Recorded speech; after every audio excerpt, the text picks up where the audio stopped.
구약 경건한 성도들은 이 말씀을 읽으면서 이 고난받는 종이 누구일까 기다렸습니다.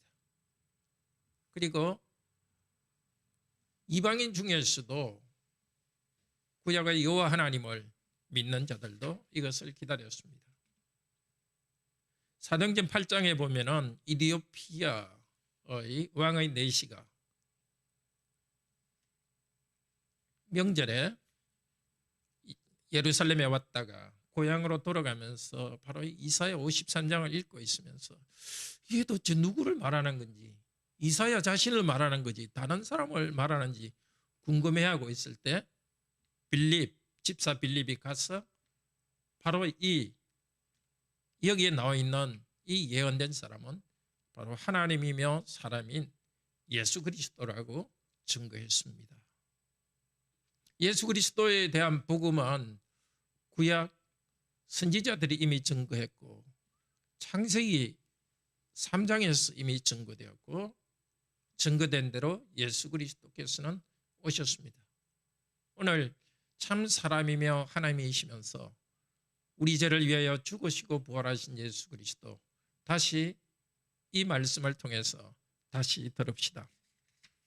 지금 예수 그리스도께서는 몸은 하늘에 계십니다. 우리 눈으로 볼 수 없습니다. 그런데 하늘에 계신 예수 그리스도가 어떤 모습이신지는 계시록 5장 8절에서 말합니다. 그가 죽임 당한 것 같은 어린 양이 보좌에 앉아 있다, 이렇게 합니다. 죽임 당한 것 같은, 이 말은 죽임 당한 것이 아직도 그대로 계속된 상처가 있다는 뜻입니다. 부활하신 예수 그리스도시지만은 십자가의 상처를 가신 분으로 어린 양으로 하늘에 계십니다. 하늘에 계신 그리스도께서는 여전히 고난의 흔적을 가지고 있고 땅에 있는 죄인들을 위한 죄의 짐을 감당하시고 또 우리들의 고난에 참여하시는 분입니다. 그분에 대해서 오늘 이렇게 복음을 전합니다. 1절에서 우리가 전하는 것을 누가 믿었으며 누구에게 여호와의 팔이 나타났느냐. 이 전하는 것을 믿으면 예수 그리스도의 고난과 부활의 그 은혜를 누리게 됩니다. 그런데 이것을 믿지 않는 사람들이 많습니다. 그러나 오늘 우리는 다시 이 말씀을 통해서 그리스도를 다시 믿고 하나님의 팔, 능력을 체험하는 은혜가 있기를 바랍니다. 2절은 말합니다. 그는 올라오기를, 이렇게 좀 부드럽게 원문대로 이야기하면 이렇습니다. 그는 올라오기를 그의 얼굴이 연한 순 같고 마른 땅의 뿌리 같아서 그에게 아름다운 것도 없고 영광도 없고 우리가 보기에 탐낼 만한 아름다운 것이 없도다. 마른 땅의 뿌리, 마른 땅에서 올라온 순이 뭐 볼품이 있겠습니까? 그리고 보기에 탐낼 만한 아무것도 없다. 사람들이 보면은 이 예수 그리스도 보기에 볼품이 없다는 겁니다. 요즘 예수님 그리스도에 대한 그림을 그린 거 보면 아주 금발이고 코도 뚝하고 눈도 크고 이렇게 그리는데 너무 잘못되었습니다. 무슨 금발도 아니고 그분 머리셨고, 이 본문을 보면 예수님은 참 못생긴 분이었던 것 같습니다. 낮은 자로서 사람들 보기에 볼품없는 사람으로 오셔서 볼품없는 사람들을 위해서, 그들과 하나 되기 위해서 그렇게 오셨습니다. 3절에 사람들로부터 멸시받고 배척된 자들입니다. 그리고 4절에서는 우리의 질병을 지고 고통을 안았다고 합니다. 멸시받고 배척받은 그분에서는 그분은 질병도 아는 자들이었어요. 질병을 아는 분이었습니까? 사람들은 얼굴을 가리우고 멸시를 받아 멸시했고 우리들도 그분을 생각해 두지 않았다고 합니다. 사람들은 멸시하고 배척했습니다. 종교 지도자들은 예수님을 침뱉고 무시했습니다. 네가 성전에서 가르칠 자격이 있느냐 하고 반항했습니다. 그러나 4절은 말합니다. 그분은 우리의 질병을 지고 우리의 고통을 안았다. 예수님께서 병 고친 이야기가 많이 나오는데 예수님께서는 병 고칠 때에도 질병을 지고 가셨습니다. 마태복음 8장 17절에 보면 예수님께서 병을 고쳤다는 이야기를 하면서 이렇게 말합니다. 우리의 연약한 것을 친히 담당하시고 병을 짊어지셨도다. 뭔가 마술같이 병을 고친 것이 아니라 병의 고통을 가져가신 겁니다. 죄의 짐을 가져갔듯이 병의 고통을 가져가시면서 예수 그리스도께서는 질병을 고쳐주었습니다. 예수님을 십자가에 못 박는 자들은 말합니다. 자기들이 의를 행한다고 예수님을 십자가에 못 박았고 자기들은 하나님의 심판을 이 사람, 예수라는 사람에게 행한다고 생각했습니다. 그러나 그분이 찔림은 우리의 범죄 때문입니다. 그분이 부서짐은 우리의 죄악 때문입니다. 우리가 영원한 심판을 받아야 되는데 우리가 부서져야 하는데 우리 주 예수 그리스도께서 대신 부서졌습니다. 우리가 영원한 지옥의 형벌을 받아야 되는데 그리스도께서 하나님의 진노를 한 몸에 짊어지고 진노를 받고 지옥의 형벌을 받으셨습니다. 하나님께서는 예수님을 상하게 하고 죽이셨습니다. 5절에서 말합니다.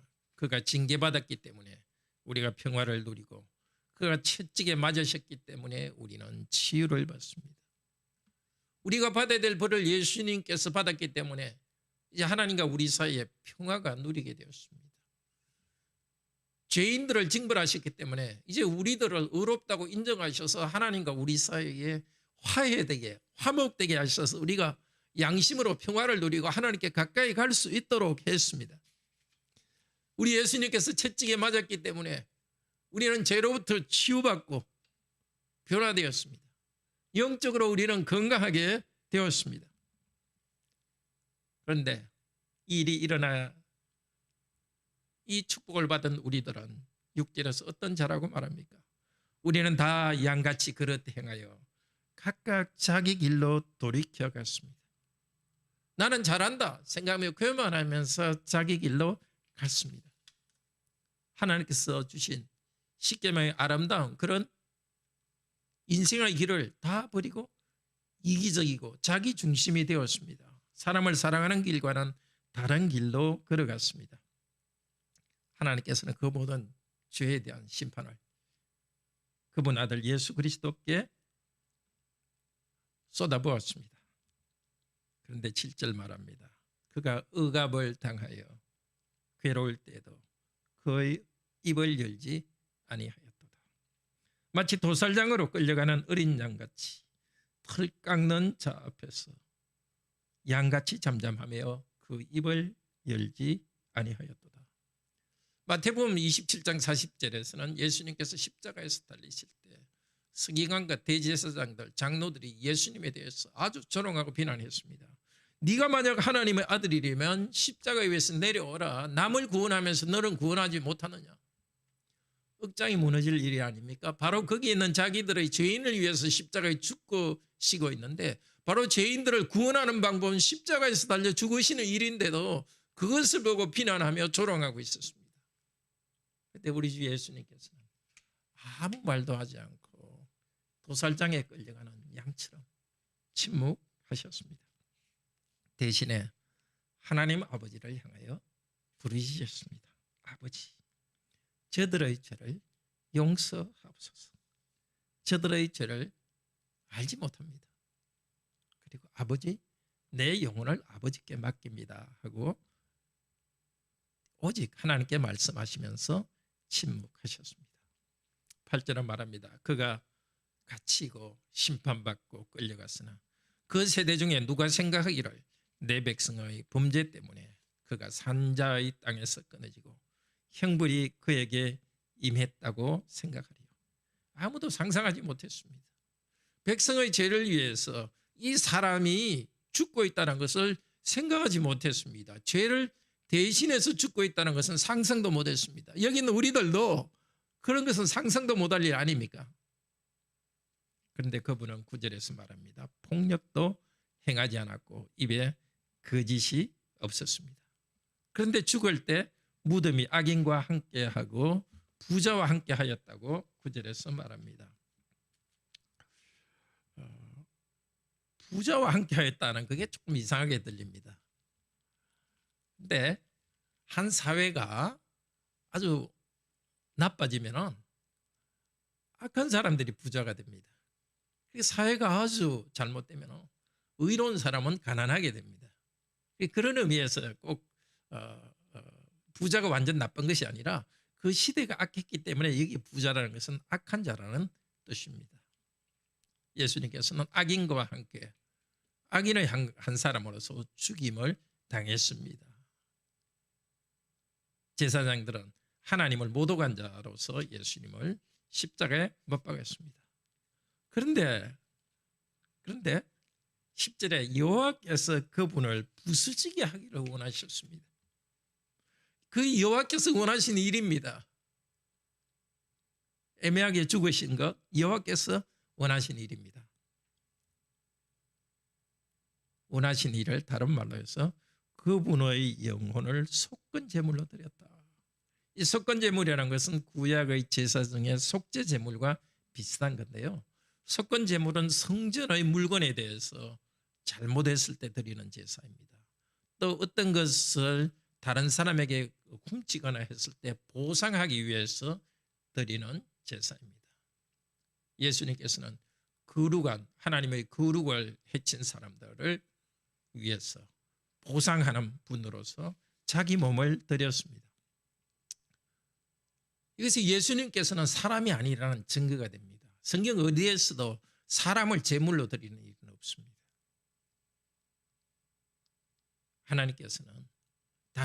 예수님께서는 단순한 사람이 아니라 하나님으로서 일을 하시는 특별한 역할을 하는 아주 특수한 분이십니다. 사람이며 하나님으로서 사람의 죄를 용서하시는 속죄 제물로 드렸습니다. 구약 성도는 짐승을 가지고 제사를 드렸습니다. 그런데 그들이 뭐 짐승이 사람들의 죄를 용서하는 줄로 알았겠습니까? 그렇지만 성도들은 믿음이 있었습니다. 왜냐하면 하나님께서 짐승을 잡아 드리려 하면서 이것을 통해서 너희가 이렇게 할 때 내가 너희 죄를 용서하겠다고 약속하셨습니다. 하나님께서 하나님 스스로 용서하시는데 다만 백성들에게 하나의 수단을 통해서 보여주신 겁니다. 그래서 이 제물을 드리라는 말을 그대로 순종하며 그 말씀을 믿고 행할 때 하나님께서는 그 죄를 용서하신 것입니다. 그래서 구약 성도들은 이 예수 그리스도를 몰랐지만은 하나님의 말씀을 의지하고 행할 때 앞으로 오실 예수 그리스도의 공덕 때문에 죄 용서를 받았습니다.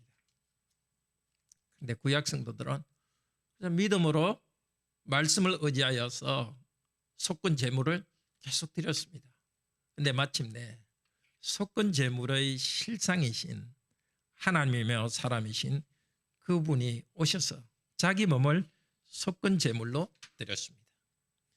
그런데 예수님의 고난에서 육체적 고난은 크셨지만 다른 것에 비해서 크지 않았습니다. 제일 큰 고통은 사랑하는 아버지로부터 버림받은 것입니다. 하나님의 저주를 받은 것입니다. 우리 성도님들도 누가 관계가 힘들거나 오해받고 정말 사랑하는 사람으로부터 완전히 오해받으면 정말 몸이 아픈 것에 비교할 수 없을 정도로 고통스럽잖아요. 그러니까 영원한 하나님, 무한한 사랑을 가진 하나님 아버지로부터 버림받은 그 버림받는 것이 바로 속건 제물이었습니다. 그래서 십자가에서 예수님께서는 뭐 몸이 아프다, 피 흘리니까 아프다 그런 말 하지 않으셨습니다. 나의 하나님, 나의 하나님, 어찌하여 나를 버리셨습니까? 그러니까 하나님께 버림받는 속건 제물이었습니다. 우리가 버림받는 것을 대신해서 버림받으셨습니다. 그런데 그 결과로서 어떤 것을 얻으셨습니까? 10절을 말합니다. 그러면 그가 씨를 보고 그의 날은 길 것이요. 씨라는 것은 후손이라는 뜻입니다. 예수님께서는 죽었는데 씨와 후손을 봅니다. 그리고 날들은 길 것이요. 긴 정도가 아니라 영생을 얻는 것입니다. 자, 여호와의 뜻은 그 자손이 번성하리라. 그리고 이분만 영생을 얻는 것이 아니라, 긴 생명을 얻는 것이 아니라 자손들도 긴 생명을 얻는 겁니다. 우리 모두가 이제 예수님의 후손이 돼가지고 예수님께서 부활하시면서 예수님 당신이 영생을 다시 획득하실 뿐만이 아니고 우리까지도 영생을 획득했으니까 이거는 뭐 영생이 훨씬 더 많은 영생이 되는 겁니다. 생명을, 거의 생명이 긴다 할 때 죽었다 부활하신 예수님께는 예수님 자신의 영생뿐만이 아니라 우리들의 영생을 주었으니까 자손도 많이 보고 영생을 많이 누리게 해주셨습니다. 11절은 하나님께서 마치 직접 말씀하시는 것 같습니다. 그가 그의 영혼의 수고한 것을 보고 만족할 것이요. 수고한 것의 결과라서 이렇게 영생을 누리게 된 우리를 보고 참 만족하십니다. 죄인인 우리들이 죄 용서받고 영생 누리는 거 우리 예수님 참으로 기뻐하십니다. 그리고 자기 지식으로 의롭게 하리니, 이 지식이라는 것은 하나님의 말씀을 이야기하고 또 성경에서 지식이라는 것은 말씀을 믿는 것도 이야기합니다. 여기 구체적인 말씀은 예수 그리스도께서 십자가에 죽으시고 부활했다는 이 복음 말씀입니다. 그러니까 예수 그리스도께서 복음 말씀의 내용이 되셔서 죽으시고 부활하셨습니다. 그분 자신이 삶 자체가 복음 말씀입니다. 그리고 이것을 말하는 것도 복음입니다. 그러니까 지식으로 어렵게 한다는 것은 그분의 십자가의 공덕으로 우리를 어렵게 하는 것이고 또 이 복음의 전파를 통해서 믿는 자들을 어렵게 합니다. 그분을 나의 의로운 종이라고 합니다. 왜 꼭 의로운 종이라고 하겠습니까? 저주받고 죄인으로서 죽었거든요. 의롭지 않다고 인정하고 죽었는데 하나님께서 다시 부활하여서 의롭다고 인정해 주신 것입니다. 제일 처음 의롭게 인정받은 사람은 예수님입니다. 그리고 예수님의 공덕으로 우리도 의롭다고 인정받은 겁니다. 그래서 오해를 흔히 하는데 그 의롭게 되었다는 걸 실제 우리가 의롭게 된 것으로 오해하는 분들이 있습니다. 그건 전혀 아닙니다. 우리는 죄인인데 의롭다고 인정해 주는 것입니다. 무엇으로? 지식으로. 복음을 믿음으로써. 얼마나 큰 은혜입니까? 저와 여러분이 의롭지 않고 죄인이지만 예수 그리스도를 믿음으로 의롭게 되는 이 공덕을 예수님께서 먼저 이루셨고 우리에게 믿게 하셨으니 참으로 감사합니다. 의롭지 않지만 의롭다고 만들어주신 우리 하나님의 크신 은혜를 감사합시다. 그리고 12절에 그러므로 하나님께서는 예수님에게 존귀한 자와 분깃을 나누게 하며, 이 분깃이라는 것은 유산이라는 뜻입니다. 예수님에게 무엇이 유산이겠습니까? 상속물로서 소유하는 것이 무엇이겠습니까? 그것은 바로 우리들입니다. 우리 하델베르그 요리문답 1문에서 나는 나의 것이 아니요 몸도 마음도 나의 신실한 구주 예수 그리스도의 것이다. 이제 예수 그리스도께서는 우리를 그분의 상속물로 가장 좋은 것으로 소유하십니다. 강한 자와 함께 탈취한 것을 나누게 하겠다. 탈취한 것도 우리입니다. 이 에베소서 4장 8절에서 이렇게 말합니다. 그분은 올라가시면서 승천하시면서 사로잡힌 자를 사로잡았다. 사탄에 사로잡힌 자를, 포로가 됐던 사람을 다시 사로잡았습니다. 그러니까 탈취물로서 우리를 빼낸 겁니다. 그리고 우리가 유산이 되었습니다. 예수님의 유산과 소유물이 됐는데 우리의 전리품으로서 우리를 사탄으로부터 끌어내 갖고 우리를 자신의 소유물로 삼았습니다. 12절 마지막으로 말씀합니다. 이렇게 예수님께서 우리를 자신의 것으로 가져가신 이유는 그가 그분의 영혼을 쏟아부어 죽음에 가게 하고 범죄자들 같이 취급되었기 때문이다. 죄인으로 취급되었기 때문에 우리들 의롭게 만들어 주셨습니다.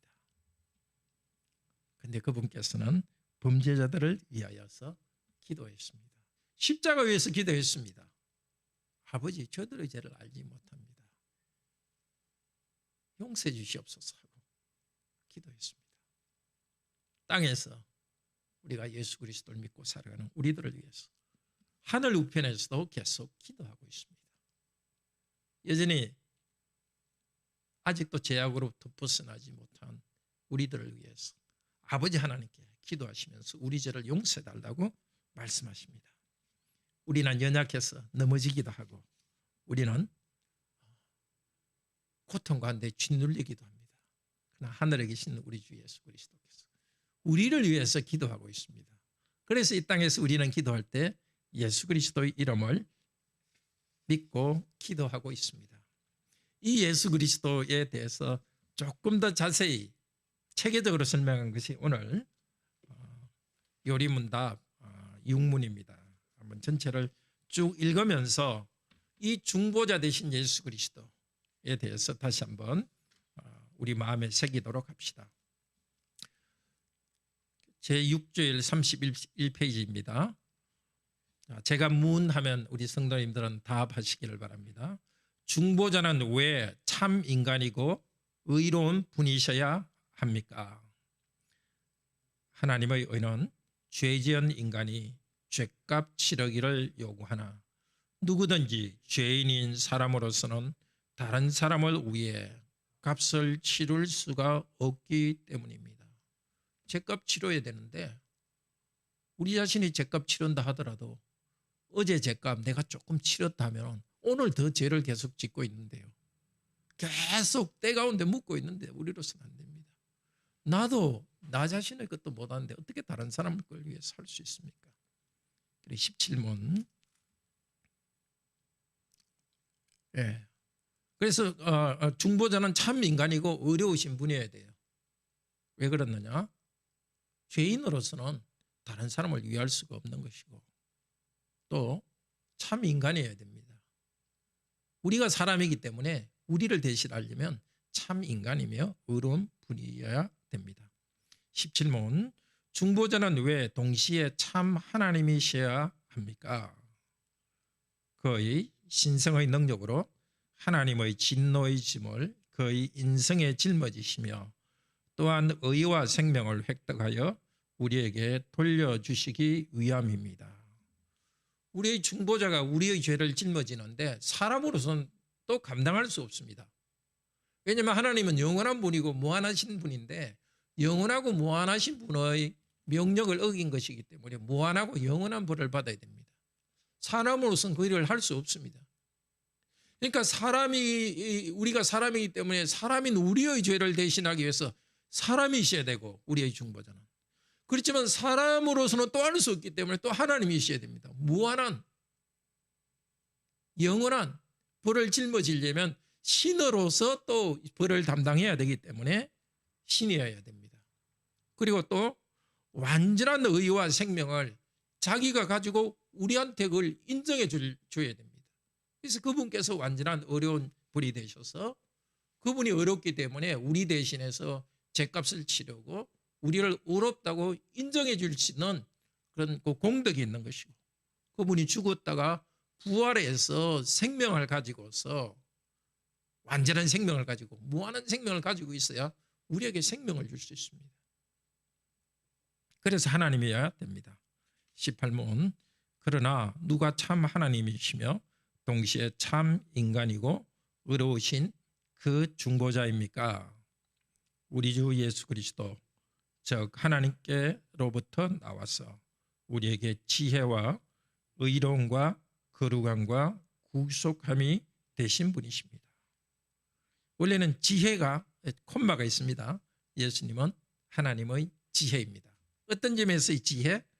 우리를 구원하신 하나님의 지혜. 도저히 사람으로서는 방법을 못 찾는데 하나님께서는 지혜롭게 우리를 딱 구원하셨습니다. 어떻게?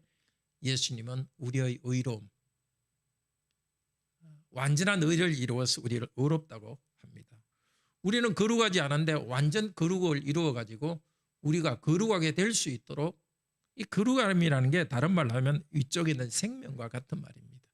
거룩한 생명, 거룩한 삶을 살 수 있도록 하는 그분이 거룩입니다. 구속, 우리를 죄로부터 벗어나도록 하는 분이십니다. 자, 19문. 여기 나온 이 참 하나님이여 사람이신 중보자, 그분이 예수 그리스도라는 것을 당신은 어디에서 압니까? 거룩한 복음에서 압니다. 하나님께서는 이 복음을 처음에 낙원에서 친히 계시하셨고 후에는 족장들과 선지자들을 통해 선포하셨으며 또한 율법의 제사들과 의식들로서 예표하셨고 마지막에는 그의 독생자를 통해서 완성하셨습니다. 낙원에서 복음을 전했습니다. 창세기 3장 15절에 보면 뱀을 보고 말했습니다. 뱀은 마귀거든요. 뱀이 마귀가 아니라 그때 마귀가 뱀 안에 들어가 가지고 했기 때문에 그때 뱀에 대해서 한 저주, 그러니까 여자의 hun선이 너, 뱀 안에 있는 사탄에게 너의 머리를 밟을 것이라 했습니다. 로마서 16장 20절에 하나님께서 속히 사단을 너희 발 아래 상하게 하시리라. 이 너희, 로마서 16장은 그리스도인들을 말하고 3장 15절에는 여자의 후손, 단수입니다. 바로 여자의 후손으로 오실 예수 그리스도께서 사단의 머리를 밟으실 것을 이미 창세기에서 복음을 전했습니다. 구약에서 족장이라는 것은 아브라함, 이삭, 야곱, 요셉, 이 사람을 족장이라 합니다. 창세기에 나오는 인물들. 창세기 12장 3절에 아브라함에게 약속했죠. 땅의 모든 족속이 너로 말미암아 복을 얻을 것이요. 또 다른 곳에서 내 씨로 말미암아 복을 얻을 것이요. 창세기 22장에서는 말합니다. 그러니까 아브라함의 씨, 후손을 통해서 모든 족속이 복을 얻을 것이다. 아브라함의 씨를 통해 오실 예수 그리스도의 복음을 전했습니다. 선지자들이 복음을 전한 거 금방 이사야서 읽었죠. 곳곳에서 복음이 있습니다. 또 율법과 예식에서 예표했다, 미리 표시했다는 겁니다. 구약의 모든 제사 전부 다 예수 그리스도를 나타냅니다. 짐승을 잡아서 피 흘린 거. 짐승, 그게 무슨 사람을 위해서 짐승의 피가 사람의 죄를 용서할 수 있는 효과가 있습니까? 그런데 그건 상징이거든요. 그 물건을 통해, 짐승을 통해서, 짐승의 몸을 통해서, 제물을 통해서 예수님의 몸을 나타낸 거거든요. 우리 죄를 용서하는 속죄제. 우리가 온전히 하나님께 우리 죄를 용서하시는, 그래서 자기의 생명을 바치는 속죄제이신 예수 그리스도, 자신을 온전히 하나님께 바치신 번제이신 예수 그리스도. 그래서 우리도 자신을 온전히 헌신하고 예수 그리스도는 화목제로서 우리와 하나님 사이에 평화를 누릴 수 있게 하신 그분. 그게 다 구약 제사가 예수 그리스도를 나타냅니다. 이 복음을 구약에서는 표시로 했다가 상징으로 했다가 마지막에는 예수 그리스도께서 오셨습니다. 자, 이 큰 은혜 누가 누립니까? 로마서 10장에서는 이렇게 말합니다. 로마서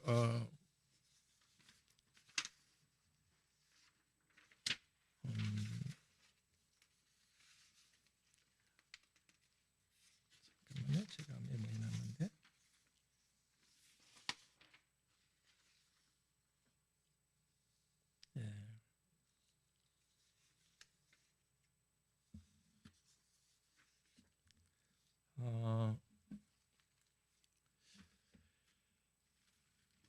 사도 바울이 제가 다음 시간에 그걸 인용해서 말씀드리겠습니다. 사도 바울이 우리가 전한 것을 누가 믿었느냐 하면서 그 로마서 10장 어간에서 말합니다. 이 이사야가 말했듯이 이사야가 전한 복음을 이스라엘 백성들이 믿지 않았습니다. 전사님 혹시 찾으셨습니까? 로마서 10장 어딘데요? 자, 예?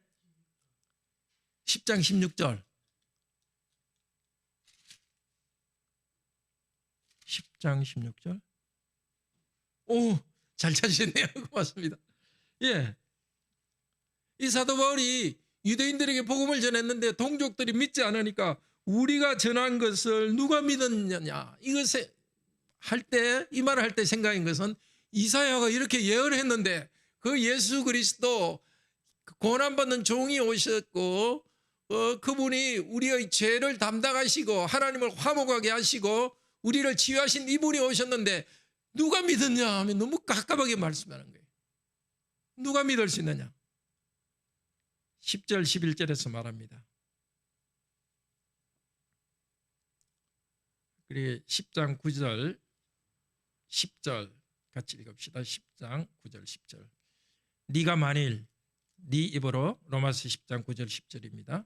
네가 만일 네 입으로 예수를 주로 시인하며 또 하나님께서 그를 죽은 자 가운데서 살리신 것을 내 마음에 믿으면 구원을 받으리라. 사람이 마음으로 믿어 의에 이르고 입으로 시인하여 구원에 이르느니라. 다른 걸 요구하지 않습니다. 믿으면 무엇을 믿어요? 우리의 전한 것을 믿으면 됩니다. 이사야에서 말한 걸 믿으면 되는데 바로 우리는 죄인이요 하나님께서 우리의 죄의 모든 값을 그분에게 담당시켰다는 것을 믿으면 그리고 그분을 통해서 우리가 뭘 얻어요? 우리를 의롭게 하고 그 생명을 길게 받은 그 예수 그리스도 믿을 때 우리를 의롭게 하고 참 생명을 누린다는 이것을 믿게 해주셨습니다. 이거 아무나 믿는 게 아닙니다. 고린도전서 12장 3절에 보면 오직 성령님을 통해서만 이렇게 고백할 수 있다고 합니다. 비록 여러분의 믿음이 겨자씨부터 작은 겨자씨처럼 작다고 여길지라도 고백을 했다는 것은 확실한 믿음이 있습니다. 더 말씀을 배워서 정말 하나님의 아들 그분께서 하나님께서 사람이 되시고 나를 위해 속죄제물 되셨어요. 나를 위해 죽으시고 부활하셨고 이제 믿는 자에게는 의롭다 하시고 믿는 자에게는 새 생명을 주신다는 이 사실 계속해서 배우시고 그럴 때 성령께서 계속 여러분에게 큰 확신을 주시길 바랍니다.